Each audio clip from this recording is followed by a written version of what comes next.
দার্জিলিং লোকসভা আসনের তৃণমূল কংগ্রেস প্রার্থী গোপাল লামার সমর্থনে হুটখোলা গাড়িতে করে প্রচার করলেন অভিনেতা তথা বিধায়ক সোহম চক্রবর্তী ও মন্ত্রী অরূপ বিশ্বাস। এদিন গোপাল লামাকে সঙ্গে নিয়ে বিধাননগর পেট্রোল পাম্প থেকে হুটখোলা গাড়িতে করে বিভিন্ন জায়গায় প্রচার সারেন অভিনেতা সোহম চক্রবর্তী ও মন্ত্রী অরূপ বিশ্বাস। উপস্থিত ছিলেন শিলিগুড়ি মহকুমা পরিষদের সহকারী সভাধিপতি রোমা রেশমি এক্কা ও ফাঁসি দেওয়া 2 ব্লক তৃণমূল সভাপতি কাজল ঘোষ।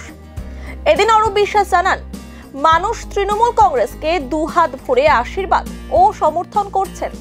আমাদের দৃঢ় বিশ্বাস, দার্জিলিং লোকসভা আমরাই জিতব। দেখুন, মানুষ তো দুহাত ভরে হাত নাড়ছেন, আশীর্বাদ করছেন, সমর্থন করছেন। আমাদের দৃঢ় বিশ্বাস যে এবার আমরা দার্জিলিং সিটটা জিতব।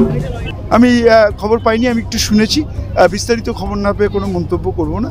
বিস্তারিত খবর নিয়েই মন্তব্য করব। বিচারাধীন বিষয়, এই বিষয়ে যতক্ষণ না পুরো সম্পূর্ণ রিপোর্ট জানছি, বুঝছি, ততক্ষণ কি করে মন্তব্য করব। আমি তো বলছি 100%।